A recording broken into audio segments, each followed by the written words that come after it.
Olá, gente, tudo bem? Como é que vocês estão? Hoje eu vim trazer aqui uma nova visão, novas ideias que eu vim pensando ao longo dessa minha semana. E vocês provavelmente devem ter lido lá no título já o que é ser brasileiro. Eu estive pensando sobre isso bastante nessa última semana. E aí, gente, o que será que é ser brasileiro? Quais são as características de um brasileiro? Será que o brasileiro ele é branco ou ele é preto? Eu não acho que uma dessas características predomina. Será que o brasileiro ele é baixo, ele é alto?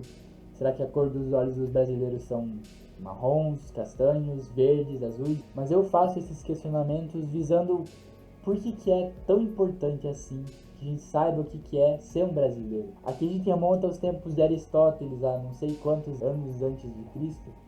Aristóteles dizia que o ser humano é um ser político, e isso é algo que é bem lógico de se pensar, porque cada um desses 8 bilhões de seres humanos que englobam a Terra são diferentes um do outro. Isso não é uma coisa necessariamente ruim, porque, como dizia a minha avó, o que seria do azul se as pessoas só gostassem do amarelo? Que existem milhares, milhões de fatores que fazem a identidade de uma pessoa se criar. Existe o seu meio, existe sua genética, existem as coisas que ela acredita, as coisas que ela vê no seu dia a dia. É uma coisa incomensurável você conseguir definir todas as coisas que fazem um ser humano ser um ser humano. Ou mais específico, uma pessoa ter identidade, ter a identidade que ela tem. E a partir dessas diferenças que existem entre cada ser humano, é que quando um ser humano encontra o outro, existem desejos individuais, existem vontades individuais. Eu tenho a minha vontade, ela pode não ser a mesma que a vontade de outra pessoa. E se ela for a mesma, ela também pode ter uma intensidade diferente. Então, quando a gente se vê, quando um ser humano vê o outro, existem vontades que muitas vezes podem se chocar. E a partir desse princípio é que existe a política. Um Estado, numa civilização mais primitiva, mais antiga, ele atua completamente como um mediador dessas vontades individuais para que o bem comum se prevaleça, para que todo mundo saia ganhando nessa história. E vejam só, olha quantos interesses individuais podem existir em uma pessoa e olha quantos pontos de discordância que existem entre uma pessoa e outra.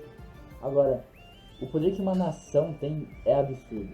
É absurdo porque existem mais de 200 milhões de pessoas no nosso país. 200 milhões de pessoas que eu não conheço.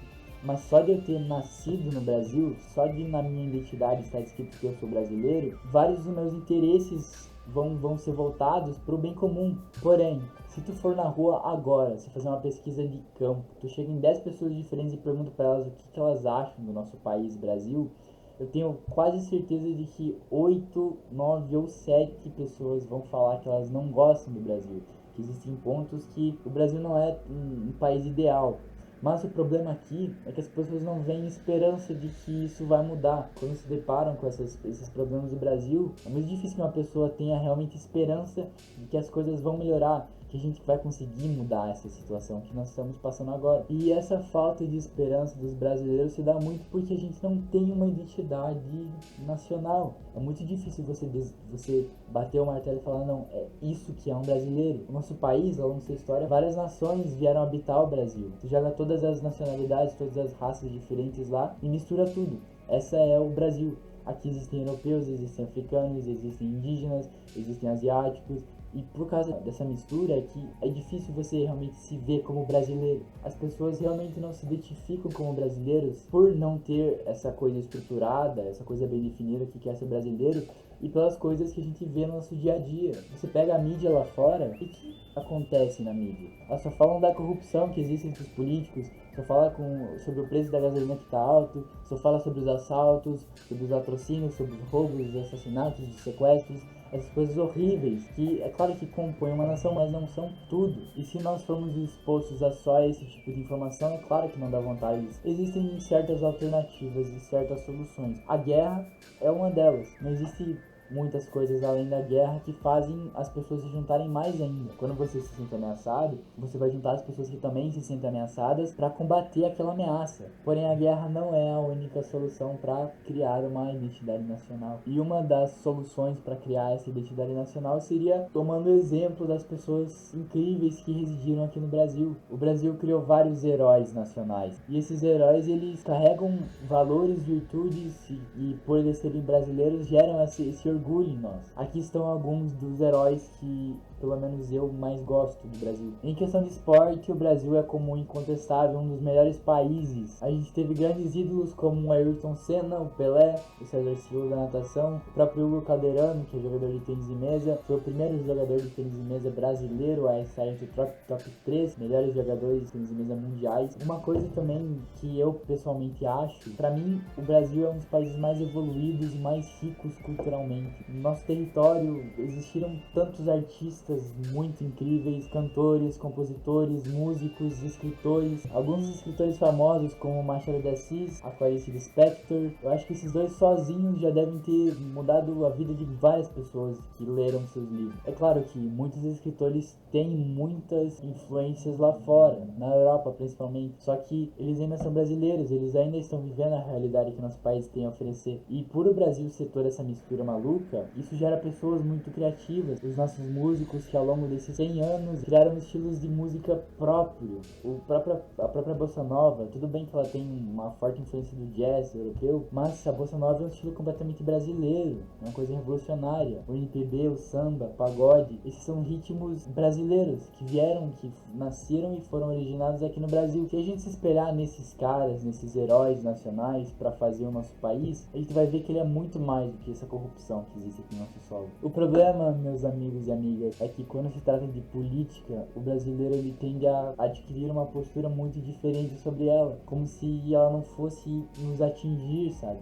Mas não, política é uma coisa que tá nas nossas vidas toda hora. Toda hora a gente tá fazendo política, toda hora a gente vive na política e não tem como se separar dela. O povo é uma engrenagem essencial no funcionamento do sistema como um todo. Mas as pessoas parecem não ver isso, porque quando chega ano de eleição, as pessoas normalmente votam no que tá mais popular aí, no que eu vejo minha família falar, ao invés de simplesmente analisar toda a história do político, tudo que ele tem a oferecer, a gente só vai votar em quem as pessoas falaram que é bom. Então, se as pessoas falaram que é bom, ele deve ser bom também, certo? E isso é muito prejudicial, porque quando tu reclama do preço da gasolina, quando tu reclama que a rua na frente da tua casa não tá asfaltada, quando tu reclama sobre o sistema público de saúde, que ele é único aqui no Brasil, e você não levanta a bunda na cadeira, você não mexe um dedo para mudar essa situação do país, você não pode, você não tem o direito de reclamar sobre essas coisas, porque você tem o poder. A gente vive numa democracia, você pode criar política pública, a gente pode votar, a gente pode mobilizar as pessoas para que elas vejam o mundo de outra forma.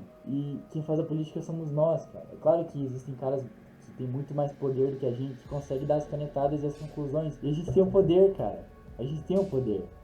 Se tu acha que a coisa tá ruim, se você acha que a corrupção é horrível, que esses políticos só falam merda, tu acha que o preço do pão tá caro, o preço da carne tá caro, tu acha que os carros estão caros demais, se tu acha que o país não tá bom, que tá tendo muito desastre natural, a gente pode mudar isso. Principalmente a gente que é jovem, que vamos viver mais tempo, só basta a gente ir atrás, a gente pesquisar, a gente fazer parte, a gente participar da política. Uma coisa, se você não participa, as coisas de um jeito ou outro elas vão cair sobre você. As decisões elas vão cair sobre você, você vai sentir elas de uma forma ou outra. Não tem como. Se você não quer que a política tenha interferência na sua vida, você vai morar no mato sem ter acesso à internet, sem ter acesso a um celular, tendo que caçar sua própria comida e fazer sua própria casa. E isso eu quero dizer, gente, o Brasil é um país muito grande, muito incrível. Existem cada pessoa que pode contar cada história massa que existe aqui, existe cada ritmo de música que a gente não conhece ainda, existe cada comida fantástica que tu nunca colocou na boca para experimentar o sabor.